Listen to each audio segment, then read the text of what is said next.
Olá, galerinha, boa tarde. Vamos iniciar nossa aulinha de matemática de hoje e o tema que vamos trabalhar nessa aula aqui vai ser teoria dos conjuntos. Primeiro vamos entender aqui o que é um conjunto. Um conjunto, galera, vai ser uma coleção de coisas, de objetos, né, que tem uma característica em comum. Aqui temos um exemplo aqui, ó, o conjunto A é representado aqui pelos elementos A, E, I, O e U. Qual a característica comum entre essas letras? Que todas são vogais. Então, um conjunto vai ser uma coleção de objetos que tem pelo menos uma característica comum, tem uma característica em comum. Eu posso representar um conjunto através de chaves, né, como está representado aqui, os elementos estão dentro dessa chave, e eu posso representar através de um diagrama também. Poderia escrever dessa forma, fazer um diagrama, escrever aqui os elementos desse conjunto, o A, o E, o I, o O e o U. Então tem essas duas formas aí que você pode representar um conjunto. Você pode representar através de chave ou através de um diagrama. Sendo que eu vou representar o conjunto pelas letras maiúsculas do nosso alfabeto. E os elementos eu vou representar por letras minúsculas ou dependendo dos elementos que compõem o conjunto. No caso, pode ser números, qualquer coisa que tenha uma característica em comum. Então, é desse jeito que eu posso representar um conjunto. Vamos para o próximo tópico. Agora eu vou apresentar para vocês, galera, alguns símbolos que são importantes no estudo dos conjuntos. Como que você vai usar esses símbolos e quando você vai usar. Vamos ver o que cada um deles representa. Primeiro, o sinal de pertence e não pertence. Esses dois sinais aqui você vai utilizar para relacionar elemento com conjunto. Então aqui você vai relacionar elemento com conjunto. Serve para você relacionar elemento com conjunto. Não esqueça disso. O sinal de pertence e não pertence. Esses dois aqui, ó, o contido e não contido, serve para você relacionar conjunto com outro conjunto.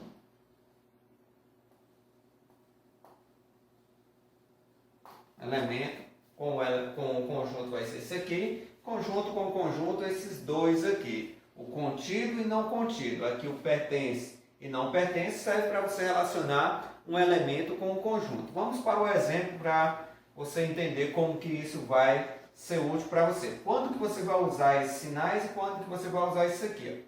Ó. Vamos considerar os conjuntos A e B, que o conjunto A formado aqui pelos elementos 0, 2, 4 e 6. Os elementos pertencentes ao conjunto B vai ser o 2 e o 4. Aí pede para você escrever V para a afirmação verdadeira e falso para a afirmação falsa. Vamos para a primeira afirmação aqui do item A. O item A afirma que que o 2 pertence ao conjunto A. Isso é falso ou verdadeiro, essa afirmação? O 2 pertence ao conjunto A? Verdade, galera. O 2 está presente aqui no conjunto A. Então, essa afirmação aqui é verdadeira. A afirmação do item B diz que o 2 está contido no A. Ora, mas aqui tem uma coisa errada. Você não pode utilizar esses sinais aqui para relacionar um elemento com um conjunto. Por isso que essa afirmação aqui é falsa. O item C, o 4 pertence ao conjunto B? Verdade, pessoal. O 4 realmente pertence ao conjunto B. Então, essa afirmação aqui é verdadeira. O 6 não pertence ao conjunto B? Essa afirmação também é verdadeira, porque o 6 não faz parte do conjunto B. Então, o 6 não pertence ao conjunto B. O item E, o A não está contido no B? Essa afirmação é verdadeira? Sim, os elementos de A não estão todos presentes no B. Então, essa afirmação aqui é verdadeira. O A não está contido no B. O B está contido no A, galera? Todos os elementos do B fazem parte do conjunto A? Verdade. Todos os elementos de B estão aqui presentes no conjunto A. Então, o B está contido no A. Detalhe. Agora, se eu escrevesse assim, ó, B pertence ao conjunto A, isso daqui é falso, galera, porque eu não posso utilizar esse símbolo de pertence para relacionar um conjunto com outro conjunto. Eu só posso utilizar esses dois símbolos aqui para relacionar um conjunto com outro conjunto. O pertence e não pertence, você vai relacionar um elemento com outro conjunto. Vamos para o próximo tópico.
Aqui, galera, vamos realizar as operações com os conjuntos. As operações que vamos realizar aqui com esses conjuntos vai ser essas três aqui, ó: a união, interseção e diferença entre conjuntos.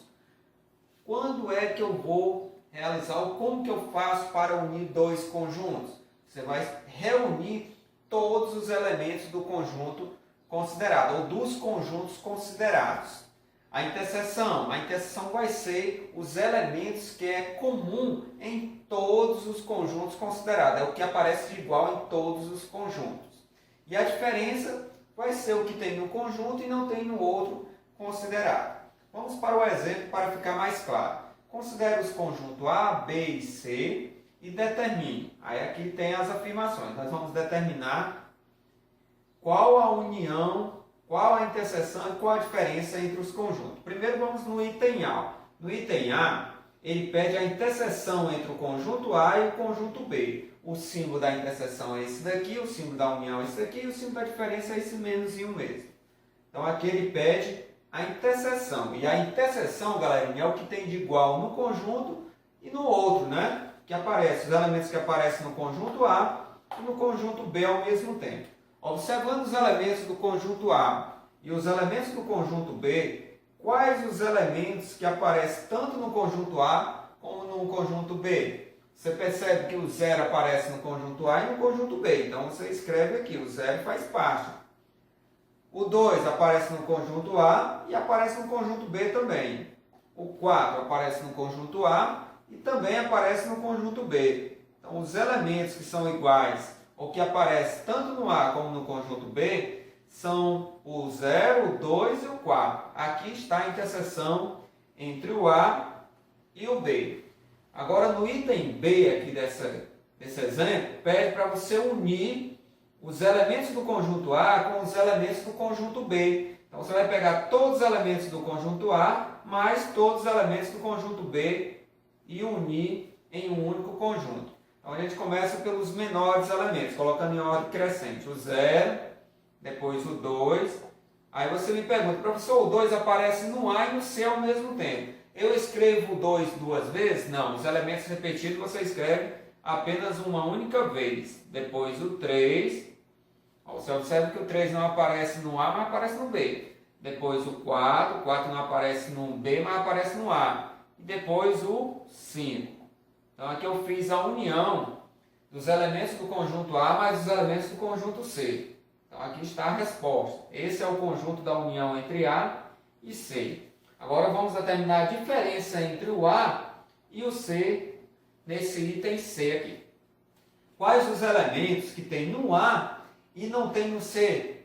Você olha aqui, ó, o 0 aparece no C, galera? Não, então o 0 é um elemento que aparece no A e não aparece no C. O número 2 aparece no C? Sim, então ele não faz parte desse conjunto aqui. O 4 aparece no A e não aparece no C. Então, a diferença entre o A e o C vai ser o elemento 0 e o elemento 4. Eis a resposta. Quando eu mudo a ordem, ó, eu coloco o C primeiro e o A depois, a diferença do C para o a resposta vai ser diferente, porque aqui os elementos que estão no C, no conjunto C, são presentes no conjunto C e não fazem parte do conjunto A. Você percebe que o 3 e o 5 estão presentes no conjunto C e não fazem parte do conjunto A. Sendo assim, a diferença entre o C e o conjunto A vai ser o elemento 3 e o elemento 5. Nessa abordagem aqui, quando vem dentro de parêntese, galera, primeiro você realiza a operação que está dentro do parêntese. Aí, por último, você faz a que está fora do parêntese. Então, primeiro eu vou resolver a interseção entre o A e o B, depois a interseção entre o B e o C, e por último unir esses dois conjuntos. Vamos ver aqui quem que são os elementos que estão presentes no A e no B ao mesmo tempo. Já até fiz aqui no item A, né? Que vai ser o número 0, o 2 e o 4. Esses são os elementos que estão presentes no A e no B ao mesmo tempo. É a interseção entre eles. Repete aqui o símbolo de união. Agora eu vou encontrar a interseção entre o B e o C. Aquilo que faz parte do B e do C ao mesmo tempo. Você percebe que o 2 faz parte, o 3 somente, né? O 2 e o 3 são a interseção entre o B e o C. Pronto, resolvi o que está dentro de parênteses, né? Encontrei os dois conjuntos, agora eu vou unir esses dois conjuntos. Então, a união entre esses dois conjuntos, você colocando em ordem, vai ser o 0, o 2, o 3 e o 4. Eis a resposta. Primeiro você resolve o que está dentro de parênteses. Por último, que você faz a operação que está fora de parênteses. Vamos aqui. Aqui é o mesmo raciocínio. Primeiro você vai fazer a união entre o A e o C. Você vai pegar todos os elementos do A mais todos os elementos do C. Vai ser o 0, o 2, o 3, o 4 e o 5. São todos os elementos aí reunindo aqui o A com o C. Aí eu vou ver a interseção desses elementos, com o conjunto B. Aí quem são os elementos do conjunto B? Vai do 0 até o 4. Você escreve aqui, ó. 2, 3 e 4. Agora eu vou ver qual a interseção entre esses dois conjuntos, o que tem de igual num conjunto e no outro também, ó. Você percebe que o 0 aparece nesse e aparece nesse também. O 2 também. O 3, o 4 somente, né? Então esses elementos aparecem nos dois conjuntos. Aqui está a interseção entre esses dois conjuntos. Então é desse jeito que você deve proceder para realizar operações de união, interseção e diferença entre conjuntos. Vamos para o próximo tópico. Agora, galerinha, eu vou fazer uma questão contextualizada envolvendo conjunto. A questão nos fala assim, ó. Uma sala possui 40 alunos, dos quais 30 estudam matemática, 13 biologia e 10 estudam simultaneamente matemática e biologia. Quantos dentre os alunos da sala não estudam pelo menos uma das duas matérias? Questões contextualizadas nesse estilo aqui, galera, vocês vão ter que utilizar o diagrama de Venn para resolver essas questões. Então, eu vou construir aqui um diagrama, o conjunto A e um conjunto B, onde o A eu vou representar os alunos que estudam matemática e o B, os alunos que estudam biologia. E aqui no meio vai ficar a interseção entre os dois conjuntos. São os alunos que estudam matemática e biologia simultaneamente, ou seja, ao mesmo tempo. Então aqui vai ser a interseção entre o A e o B. Por isso que eu fiz esse círculo aqui, os dois círculos, construí de uma forma que ficasse uma parte na interseção, uma parte de igual, que pertence a um conjunto e pertence ao outro ao mesmo tempo. Então você vai raciocinar comigo aqui. Ó. A primeira coisa que eu devo escrever são os alunos, a quantidade de alunos que estudam tanto matemática como biologia. Então eu tenho 10 alunos aqui na interseção entre os dois conjuntos, que pertencem aos dois conjuntos, pois esses alunos estudam tanto matemática como biologia ao mesmo tempo. Agora eu vou escrever aqui os alunos que estudam apenas matemática. Eu sei que tem 30 alunos que estudam matemática, mas desses 30 alunos aqui que estudam matemática, tem 10 que estudam biologia também. Então apenas 20 estudam só matemática, pois tem 10 que estudam matemática e biologia. Então o que estuda apenas matemática são apenas 20 alunos. Dentre esses 13 que estudam biologia, tem 10 que estudam matemática também. Então, apenas 3 estudam só biologia. Então, aqui eu representei, dentro do diagrama, os alunos que estudam apenas matemática, os alunos que estudam matemática e biologia e os alunos que estudam apenas biologia. Então, eu vou somar esses alunos que estudam matemática, apenas matemática, biologia e matemática, e apenas biologia. Eu vou ver quanto que falta para completar o total de alunos da sala, para me verificar quantos que não estudam pelo menos uma dessas duas matérias. Então, se você somar o 20 com o 10, vai dar 30, mais o 3 vai dar 33. Como o total de alunos da turma é 40, então você vai pegar e subtrair, tirar 33 de 40. Pede um emprestado aqui, aqui fica 3 e aqui fica 10. 10 eu tiro 3, vai dar 7. 3 menos 3, 0. Então tem 7 alunos que não estudam pelo menos uma das duas matérias. Então é desse jeito que você deve fazer para solucionar problemas envolvendo conjuntos, galera. Você vai construir um diagramazinho, fazer a parte que tem em comum entre os dois conjuntos e depois realizar as operações para encontrar a solução do problema. Então aqui finalizamos a nossa aula envolvendo aí o tema conjunto, né? Abordando o tema conjunto. Espero que vocês tenham aprendido e vamos depois fazer uma atividadezinha abordando esse tópico apresentado nessa videoaula. Então um abraço, galera, e até a próxima.